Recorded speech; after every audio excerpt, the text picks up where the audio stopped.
오늘 하나님의 말씀 마태복음 6장에서 한 구절 보시고 5장에서 또 한 단락을 보시겠습니다. 마태복음 6장 9절의 말씀, 이 말씀은 우리 함께 봉독해 올리겠습니다. 시작. 그러므로 너희는 이렇게 기도하라. 하늘에 계신 우리 아버지여, 이름이 거룩히 여김을 받으시오며. 5장으로 넘어가겠습니다. 마태복음 5장 1절부터 12절까지 제가 봉독하겠습니다. 예수께서 무리를 보시고 산에 올라가 앉으시니 제자들이 나아온지라. 입을 열어 가르쳐 이르시되, 심령이 가난한 자는 복이 있나니 천국이 그들의 것이며, 애통하는 자는 복이 있나니 그들이 위로를 받을 것이며, 온유한 자는 복이 있나니 그들이 땅을 기업으로 받을 것이며, 의에 줄이고 목마른 자는 복이 있나니 그들이 배부를 것이며, 긍휼히 여기는 자는 복이 있나니 그들이 긍휼히 여김을 받을 것이며, 마음이 청결한 자는 복이 있나니 그들이 하나님을 볼 것이며, 화평하게 하는 자는 복이 있나니 그들이 하나님의 아들이라 일컬음을 받을 것이며, 의를 위하여 박해를 받은 자는 복이 있나니 천국이 그들의 것이니라. 나로 말미암아 너희를 욕하고 박해하고 거짓으로 너희를 거슬러 모든 악한 말을 할 때에는 너희에게 복이 있나니 기뻐하고 즐거워하라. 하늘에서 너희의 상이 큼이라. 너희 전에 있던 선지자들도 이같이 박해하였느니라. 아멘.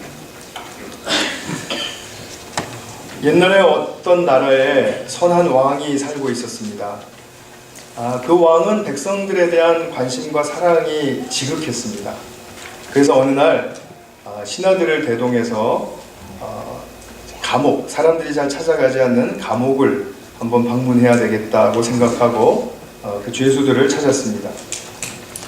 거기서 만난 그 죄수들은 한결같이 소외되고 그리고 무기력해져서 그 낙심 가운데 있고, 그리고 아직도 그 죄의 여파 속에서 분노와 그리고 한탄과 그러한 그 부정적인 감정들에 휩쓸려 있었던 것을 보게 되었습니다.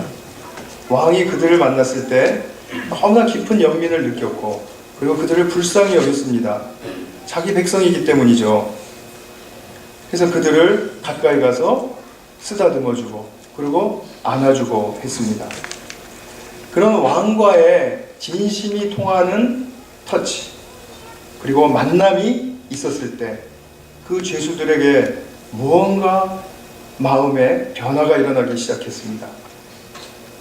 왕을 만났다는 것, 왕의 선하심과 긍휼을 내 마음으로 만났다는 것 때문에 신선하게 느껴지는 감동이 있었고, 자기 왕에 대한 자부심이 새롭게 생기기 시작했습니다. 그리고 그들은 새 삶에 대한 희망을 갖기 시작했습니다. 왕과 죄수들의 만남이 이루어낸 복된 역사였습니다. 왕이 죄수들을 안아주었다고 해서 그들의 악과 죄가 왕을 악하게 하는 영향을 끼치지는 못합니다. 오히려 왕의 거룩이 죄수들의 마음을 씻어주고 회복시켜 주시는 것입니다. 이와 같이 하나님께서 우리의 진정한 왕이 되시면 당신의 백성들을 불쌍히 여기시고 당신의 거룩하심으로 우리를 찾아오셔서 우리 인간의 마음 중심에서 그분을 만나게 될 때 하나님의 거룩은 우리 인간 속에 채워지고 그 거룩의 주인을 찬미하게 되고, 그리고 그분의 의도를 따라서 새로운 삶을 살고 싶은 희망이 생기게 되는 것입니다.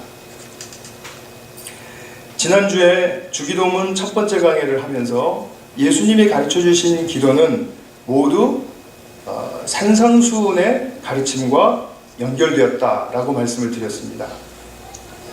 예수님은 이 중요한 기도를 가르쳐 주시면서 성도에게 이루어져야 할 그런 천국 백성의 삶에 대한 그 가르침도 주셨다는 것이죠. 말하자면 예수님은 기도를 이렇게 해라고만 말씀하신 것이 아니라 기도를 하는 사람은 이렇게 살아야 한다라는 기도와 삶의 일치의 그 청사진을 보여주시는 그 일을 마태복음 5장에서 7장에 걸쳐서 하셨다라고 말씀을 드렸죠. 지난주에 이것에 대한 그림을 보여드렸는데 한 번 더 보겠습니다. 주기도는 크게 6개의 간구로 이루어졌다고 했죠. 그 중에 첫 번째, 오늘 보실 내용, 하나님의 이름이 거룩히 여김을 받으시오며, 이 기도에 관해서는 산상수훈의 첫 번째 단락, 오늘 읽으신 그 본문과 연결된 그런 기도가 되겠습니다. 하나님의 거룩한 이름은 하늘에 이렇게 환상적으로 새겨지는 것도 아니고 어떤 다른 피조물들을 통해서 드러나는 것이 아닙니다. 그분의 이름은 하나님을 열정적으로 기대하고 사모하는 자들을 통해서 드러나게 됩니다. 이들은 하나님을 최고의 우선순위로 갖고 있기 때문에 그들의 가치관이 세상의 가치관과는 다른 그런 특징을 가지고 있습니다. 그래서 자신들이 하나님을 중심으로 어떻게 살아야 할 것인가를 고민하고, 그리고 겸허하게 그것을 주님께 의탁하면서 그런 삶이 이루어지게 해달라고 그렇게 기도합니다. 말하자면 아버지의 이름이 거룩히 여김을 받게 해주십시오 라는 그런 기도를 가지고 살게 된다는 것이죠. 이런 가치관을 지닌 사람들을 예수님은 심령이 가난한 자들, 애통하는 자들, 또 온유한 자들, 이렇게 등등으로 오늘 본문에서 말씀해 주셨습니다. 이 바탕 위에 오늘 우리가 보고 싶은 것은 하나님의 거룩이라는 것은 무엇인가? 하나님의 거룩에 대한 그런 좀 생각을 같이 나누고 싶습니다. 그리고 우리가 어떤 반응을 가질 때 하나님의 거룩하신 이름이 드러나는가? 거기에 대한 것도 한번 살펴보도록 하겠습니다. 자, 그러면 하나님의 거룩은 무엇인가? 제가 먼저 말씀드리고 싶은 것은 오늘 다루는 거룩의 내용은 1차적으로 우리의 성숙과 성화와 관련이 없습니다. 우리가 거룩해진다 그러면은 굉장히 이렇게 내가 점잖아지고 그리고 또 권세가 있어지고 이런 것을 생각하실지 모르지만 그런 거룩과는 다른 내용이라는 것을 아시게 될 텐데, 이 거룩의 내용이 먼저 우리에게 성경이 말해주고 싶은 거룩이라는 사실을 꼭 기억하시고 그리고 설교를 들어주시면 좋겠습니다. 하나님의 거룩이라는 것은 그분의 대표적인 속성입니다. 하나님이 거룩하시다고 말하면 어떤 느낌을 가지세요? 제가 조금 전에 말씀드린 것처럼 근엄하시고 권위가 있으시고 성결하시고 우리가 이런 것을 생각하게 되죠. 그러나 성경에서 가장 먼저 하나님의 거룩에 대해서 전달하고 싶은 뜻은 무엇이냐 하면 하나님은 구별되신다라는 것입니다. 하나님은 구별되시는 분이다라는 것입니다. 먼저 첫 번째로 하나님은 당신의 피조세계와 피조물로부터 구별되십니다. 하나님이 보이시지 않는다고 해서 구별될 수 없는 존재가 아니라는 것입니다. 우리가 일반적으로 이제 세상에서 추구하는 다른 종교들도 보게 되면 그 종교들은 다 각각 나름대로의 신관들을 가지고 있습니다. 차이가 있는 신관들이죠. 그 중에 범신론이라고 하는 신관이 있죠. 그 신관은 신이 모든 것이라고 말합니다. 신은 나무다, 또 바다가 신이다, 이렇게 말하는 거죠. 말하자면 일체 자연은 신이며 신은 곧 일체 자연이다, 이렇게 생각을 하고 신과 자연의 대립을 인정하지 않는 것입니다. 불교나 인도 철학, 그리고 서양 철학에서도 이런 것을 말하는 사람들이 있죠. 기독교에서 하나님의 거룩을 이야기할 때 이 거룩의 개념은 이 사상에 동의하지 않습니다. 하나님은 자연과 우주와 인간과 함께 하십니다. 당신이 만든 사랑하시는 피조물들이고 이 모든 것들을 통해서 당신의 사랑과 지혜와 권세를 나타내십니다. 그러나 그 피조물이 하나님은 아닙니다. 이건 우리가 다 알고 있는 사실이죠. 하나님은 구별되시는 존재라는 것입니다. 이것을 기억하셔야 됩니다.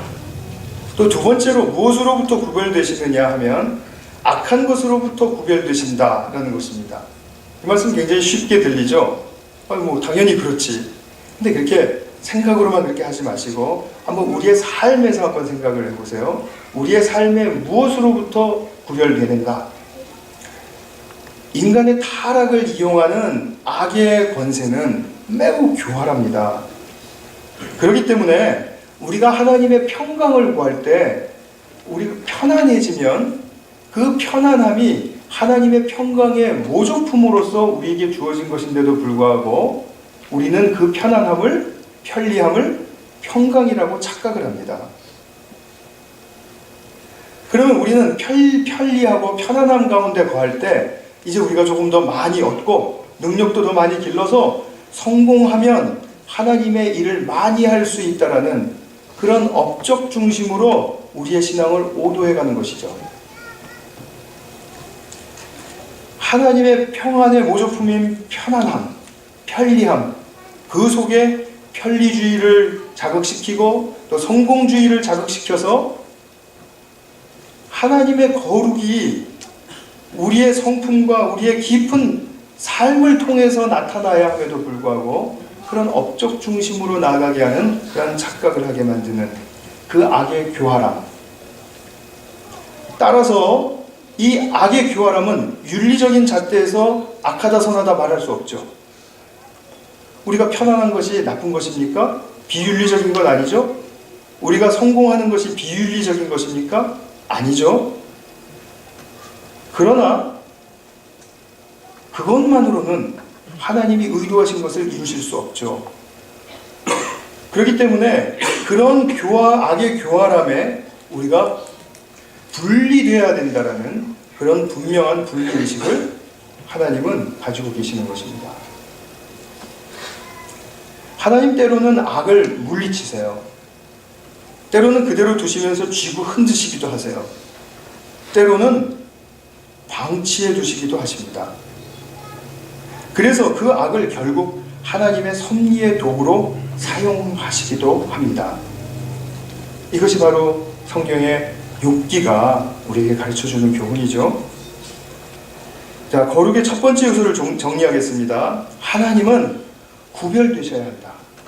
그리고 우리의 깊은 심령 속에서 존중받으셔야 한다. 이것을 기억하시기 바랍니다.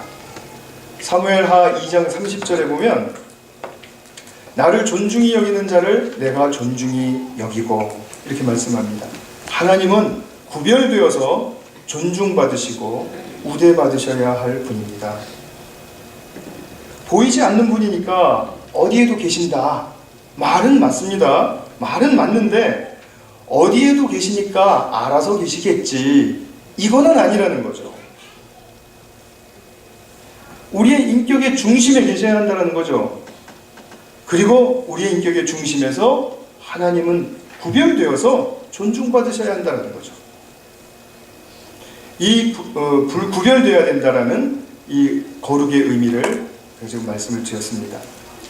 거룩의 두 번째 요소는 최상의 가치들이에요. 최상의 가치들을 지니셨다는 것입니다. 우리는 또 최상의 가치다 그러면은 이 세상에서 이 컵 중에는 무엇이 가장 최상의 것일까? 아니면 또 더 나아가서는 우리 교회 중에서는 또 어떤 교회가 가장 최상의 교회일까? 이런 견주고자 하는 비교 의식이 또 발동에 걸리죠. 우리의 습성입니다. 아주 그 육신의 아주 뚜렷한 습성이죠. 이거 버려야 되는 것인데 잘 안 버려지죠.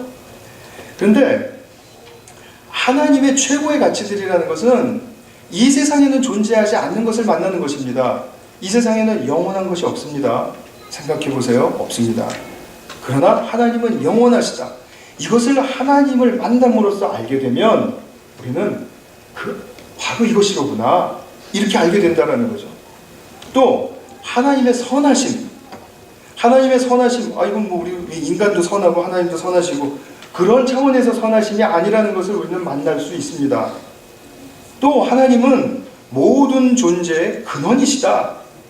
모든 원리의 근원이시고 모든 만물의 근원이시다라는 그 근원성, 그것을 발견하게 되면 우리는 하나님이 이렇게 최고의 가치를 지니신 분이다라는 것을 알게 됩니다.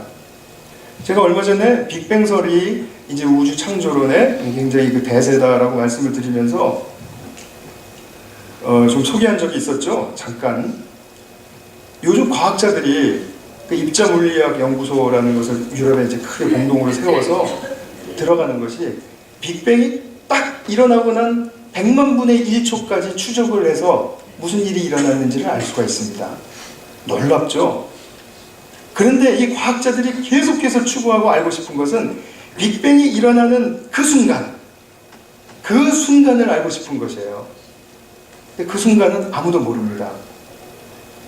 근데 우리는 그 답을 가지고 있죠. 하나님이 그 근원이시죠. 하나님이 그 시작이시죠.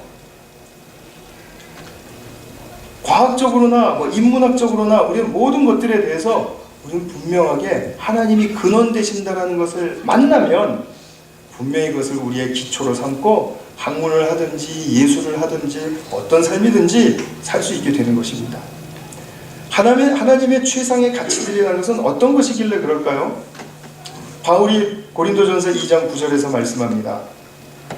하나님이 자기를 사랑하는 자들을 위하여 예비하신 것은 눈으로 보지 못하고 귀로 듣지 못하고 사람의 마음으로 생각하지도 못하였던 것이다. 잘 새겨서 들어보십시오. 하나님이 우리를 위해서 예비하신 것은 눈으로 보지도 못하고 귀로 듣지도 못하고 마음으로 생각지도 못하였던 것이다. 자, 이 말씀 생각해보면 이렇습니다. 하나님에 대하여 들은 사람, 많은 지식을 쌓을 수 있죠. 하나님에 대해서 듣기만 한 사람들은 항상 한계가 있게 마련입니다. 그냥 들은 것을 말만 할 뿐입니다. 그러나 하나님을 들은 사람이 아니라 하나님을 만난 사람은 그분의 최상의 가치들에 대해서 벅찬 가슴을 갖게 됩니다. 이 벅찬 가슴의 감동이 바로 우리에게 주신 부활의 생명에 활력을 불어넣어 주시고 우리가 생명을 생명답게 살고자 하는 적극성과 그런 모든 희망의 동기가 되게 하여 주시는 것입니다. 우리 경험 속에서 이전에는 정말 생각지도 못했던 감동을 우리는 다 체험하고 삽니다. 무슨 말씀인지 이제 감을 잡으실 것입니다. 제가 20대 테네시 낙스빌에서 이제 학교 다닐 때 스모키 마운틴이 가까이 있어서 거기에 이제 자주 올라갔었습니다. 그때 산 정상에 올라가서 바라보면은 그 블루 미스트, 그 푸른색을 띤 그 안개가 이렇게 자욱하게 끼어 있고, 그 다음에 구비구비 너머로 이렇게 산이 보이는데 그 광경은 정말 너무 아름다워요. 그것을 볼 때 정말 최고다, 최고. 그렇게 생각을 했습니다. 근데 몇 년 전에 교회 동문이신 황영기 목사님이 콜로라도에 계실 때 목회자 모임을 거기서 몇 번 했습니다. 그래서 저희들 이제 그 로키산 정상으로 데려가셨는데 정말 놀랐습니다. 해발 11,000피트니까 한 3,600m 이렇게 되나요? 모르겠습니다만 산을 올라갔는데, 산을 올라가면 이렇게 뾰족뾰족해야 되는데 아주 넓은 구릉이, 꼭 목초지 같은 구릉들이 이렇게 넓게 펼쳐져 있는 것입니다. 그 산 꼭대기에. 그것을 보면서 또 외쳤습니다. 최고다, 최고. 그럼 도대체 뭐가 최고냐고 물어보시고 싶으신 거죠, 지금?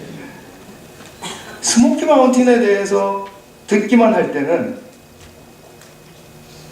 들은 사람이 어떻게 보지 않고 최고라는 탄성이 나오겠습니까? 그죠? 감동 없죠? 로키 마운틴은 아름답다라는 말만 듣고서는 최고란 탄성 안 나오죠? 듣기만 한 사람은 이해 못합니다. 그리고 단지 알고 싶은 거는 스모키가 더 좋아, 로키가 더 좋아, 이제 그거 물어보고 싶겠죠. 내가 먼저 간다면 어디를 먼저 갈까? 이런 거 궁금해 하겠죠.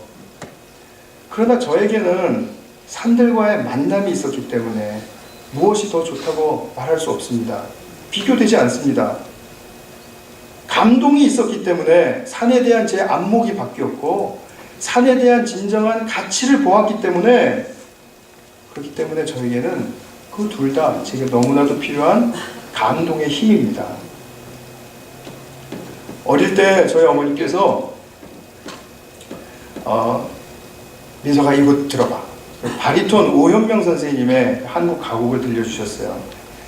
그 소리를 듣는데 오현명 선생님 혹시 아시나요? 원로시죠. 지금 작곡하신지 저는 잘 모르겠습니다만 오현명 선생님 목소리를 들을 때 와, 바로 이 소리다. 그렇게 생각을 했습니다. 저의 깊이 오래 기억에 남아 있습니다. 몇 년 전에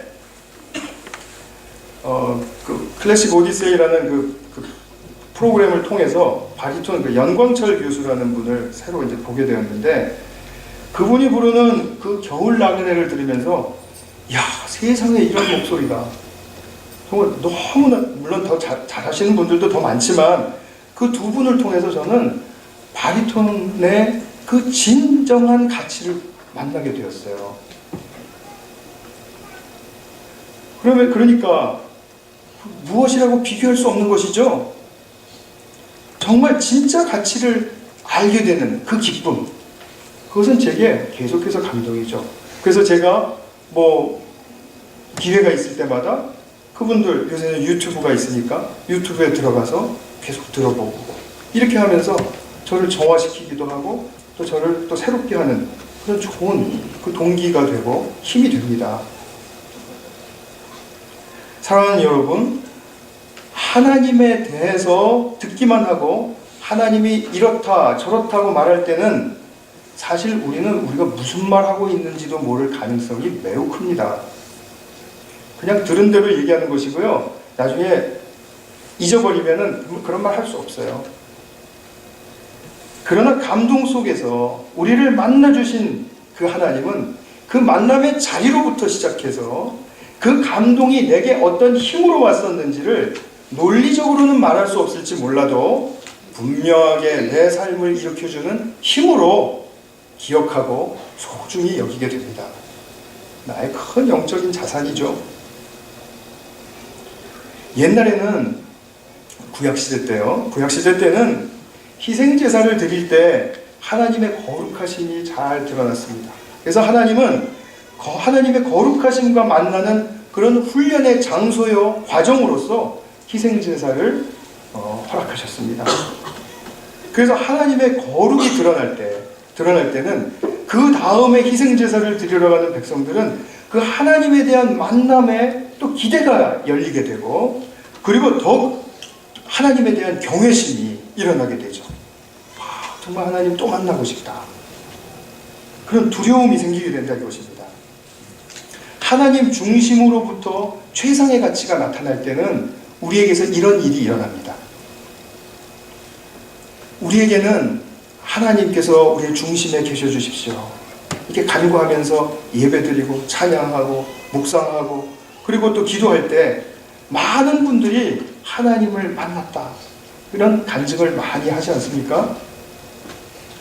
이 만남을 통해서 하나님이 어떻게 최상의 가치이신지를 우리는 알게 되는 거죠. 세상의 평론이, 세상의 어떤 평가가 이렇게 이렇다 저렇다라고 말할 수 없는 그 가치들을 우리는 영혼의 존재이기 때문에 분명히 감지하고 그것을 소유할 수 있는 그런 사람들인 것이죠. 이때 우리의 가치관이 바뀝니다. 무엇이 중요한가에 대한 가치관이 바뀝니다. 우울하고 무기력한 삶 가운데 있을지라도 화산이 터져서 나오듯이 생명의 힘을 경험할 수도 있습니다. 그분의 사랑에 압도되기도 하고 또 그분의 지혜와 능력을 구현하는 나의 삶의 실제 상황이 발휘될 수도 있습니다.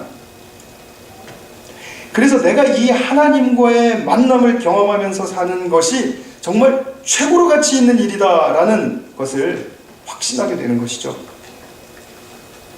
그렇게 확신할 수 있는 사람들은 이제 나가서 돈을 벌든지 취미생활을 하든지 봉사를 하든지 어떤 일을 하든지 상관없습니다. 무엇을 하든지 그 현장에서 하나님은 구별되시고 그리고 마음에 계셔서 마음의 중심에서 존중받으시고 하는 그런 가운데 거룩하신 하나님을 다시 만나고 싶다라는 목표로 사는 인생. 만약에 우리가 그런 인생을 확신한다면 정말로 21세기에 우리가 많이 보고 싶은 그런 성도들인 것이죠. 근데 신약시대에 와서는 우리가 하나님을 이렇게 믿는 우리를 이미 거룩하다고 부르십니다. 거룩하다. 굉장히 중요한 개념입니다. 아까 말씀드린 성숙과 성화의 개념으로부터 분리해서 생각을 하셔야 합니다. 성도는 주 예수 그리스도 은혜 안에서 거룩을 얻었습니다. 고린도전서 6장 11절의 말씀 같이 보실까요? 나오나요? 네. 너희는 주 예수 그리스도의 이름과 우리의 하나님의 성령 안에서 씻음과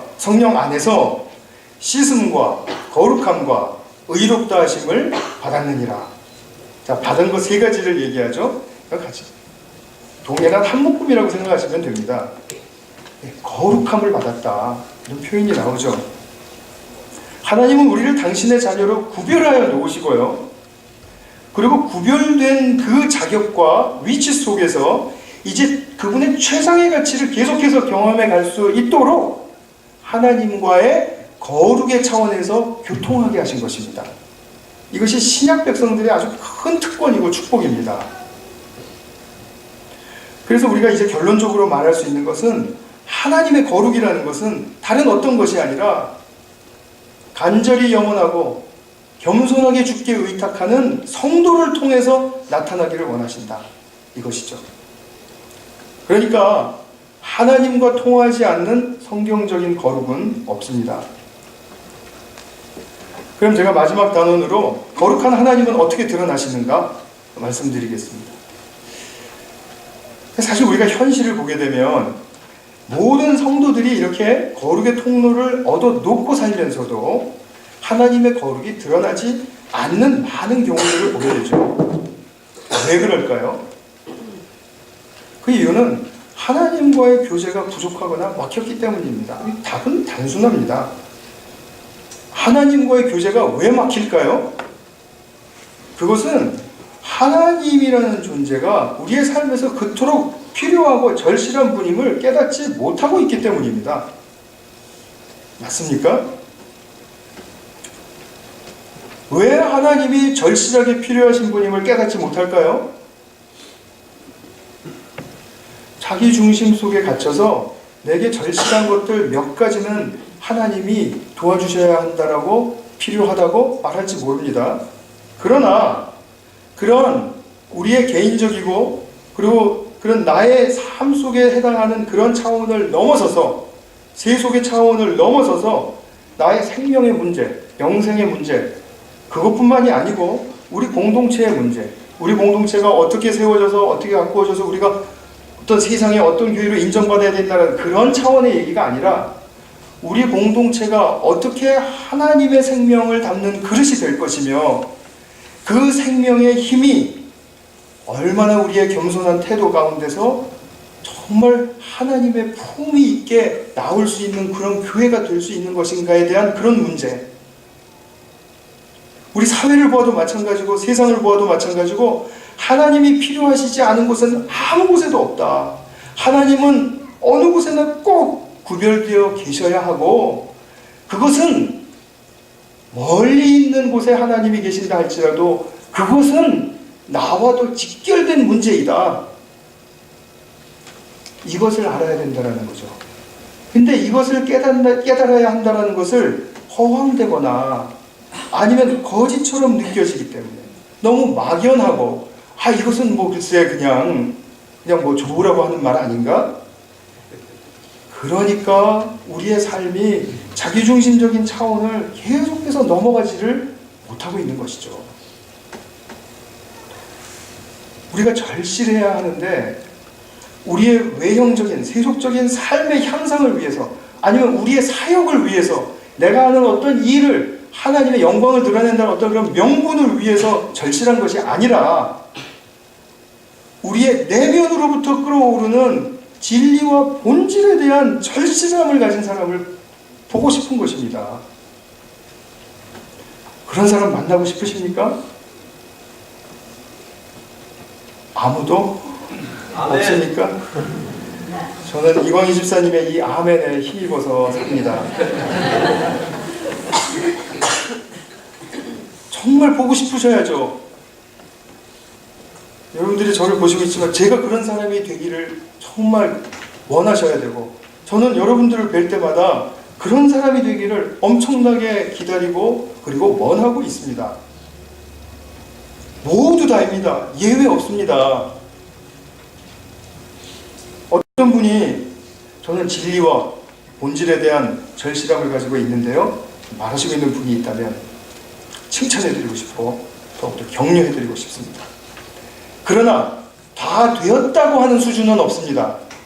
그렇기 때문에 그 절실함이 정말로 내 인생의 최고의 우선순위로 자꾸자꾸 우리를 도전하고 쳐 들어와서 나의 중심에 계속해서 굳은 자기매김이, 견고한 자기매김이 이루어져야 합니다. 최고의 우선순위인 하나님 때문에 우리가 할 수 있는 일은 무엇일까요? 내 성격 죽여보는 것이죠. 옛날에는 10번에 한 번밖에 못 죽였다. 그러면 이제는 3번, 4번 이렇게 죽여보는 것이죠. 손해도 볼 수 있는 것이죠. 계획이나 어떤 것도 하나님 때문이라면 포기할 수 있는 것이죠. 심지어는 누가 봐도 인정할 수 있는 나의 정당성, 나의 옳음, 나의 선함도 포기할 수 있는 정도라면, 그러면 그 사람은 하나님만이 절실하다는 증거가 되겠죠. 이런 중심을 가진 사람들을 주님은 오늘 이렇게 말씀하십니다. 오 복되도다 행복한 나의 백성들이여. 행복자라고 이름을 붙여주십니다. 마카리오스. 그것이 심령이 가난한 자들이 부르시는, 또 애통한 자들을 부르시는, 온유한 자들을 부르시는, 거기에 다 해당됩니다. 오 복되도다 행복한 나의 심령이 가난한 자들이여. 오 복되도다 행복한 나의 애통하는 자들이여. 오 복되도다 행복한 나의 온유한 자들이여. 이렇게 불러주시는 것입니다. 예수님은 여기에 행복의 가치를 더해주시는 것이죠. 오늘 본문에 보실 때 예수님 앞에 섰던 제자들이 바로 이런 칭함을 받았습니다. 이들은 끝내 주님과의 깊은 관계를 날마다 소원하고 하나님의 성품과 능력을 갈구하고 이름을 거룩히 여기는 삶을 살게 된 것이었죠. 그러면 제가 조금 더 명확하게 좀 정리해서 말씀드리고 싶어서 한번 마지막으로 드리고 싶은 말씀은, 하나님의 거룩은 성도의 무엇을 통해서 나타나는가? 외형적으로 일단 생각을 접으시기 바랍니다. 내면적인 것이 견고하지 않은 상황 속에서 외형적인 것을 치우치게 되다 보면 항상 형식주의, 항상 그리고 허무에 빠지게 됩니다. 그렇기 때문에 내면의 변화가 일어나야 된다는 사실을 반드시 기억해 주시기 바랍니다. 분명한 2가지 변화로 나타납니다. 말씀드렸죠? 하나님이 우선순위가 되는 가치관의 변화, 그리고 하나님만을 의지하기 때문에 절실하게 그분을 찾고 구하는 마음, 그 절실함, 그 2가지로 나타납니다. 물론 여러분들의 용어로 다른 표현을 또 하실 수 있을 것입니다. 그래서 이번 주 목장 모임에서 이 부분을 잘 묵상하시고 한번 나눠보시기 바랍니다. 제가 오늘 설교의 요약은 좀 다수 카피를 해서 교회홀 데스크에다 놔뒀으니까 이 요약을 가져가셔서 보셔도 좋을 것 같습니다. 말씀 맺겠습니다. 주기도문의 첫 번째 청원의 성취가 일어나는 길을 지금 말씀드렸죠. 하나님의 이름이 거룩히 여김을 받으시오며, 여기에 대한 설명을 드렸습니다. 주기도문은 막중한 무게가 실린 기도입니다. 결코 가볍게 여겨서는 안 될 기도입니다. 그렇기 때문에 우리의 깊이 들어가게 될 때 여러분들에게 어떤 부담감이 올 수도 있고, 또는 저런 것까지 우리가 알아야 되나 하는 그런 생각이 드실 수도 있을 겁니다. 그러나 주기도문의 그 무게를 생각한다면 우리가 성경에 나오는 어떤 것도 다루지 않을 수 없다는 사실을 기억하시고, 제가 성경에 관련된 것들을 맞춰서 말씀을 드릴 때 마음을 열고 잘 들어주시기를 부탁을 드립니다. 자, 이제 하나님을 향한 나의 절실함을 통해서 하나님의 이름이 거룩히 여김을 받습니다. 신앙은 절실함입니다. 나의 상황을 향한, 나의 조건을 향한 절실함이 아니라 주님의 이름을 위한 절실함입니다. 주님의 이름이 우리 안에서 높아지면 그야말로 우리가 생각하지도 못했던, 아까 고린도 전서 2장 10절에서 9절에서 말씀처럼 내가 생각하지도 못했던 행복한 존재가 됩니다. 이 세상에는 두 부류의 행복한 사람들이 있습니다. 첫 번째 부류는 내가 생각하고 계획하고 그리고 구해서 성취해서 행복해진 사람. 진정으로 행복할지는 저는 잘 모르겠지만 어쨌든 그렇게 행복함을 추구하고 찾고 누리는 사람이 있습니다. 두 번째 부류는 내가 상상하지도 못했던 행복한 사람이 되는 것입니다. 예수님은 우리를 이 두 번째 부류에 우리가 상상하지도 못했고 내가 눈으로 보지도 못했고 가늠할 수도 없었던 그런 행복한 존재로 만들어주시겠다라는 그러한 약속을 이 주기도문을 통해서 우리에게 전달하시고 있는 것이죠. 이런 신앙의 새로운 지평이 날마다 열려가는 그런 행복한 성도님들 되시기를 바랍니다. 같이 한번 기도하겠습니다.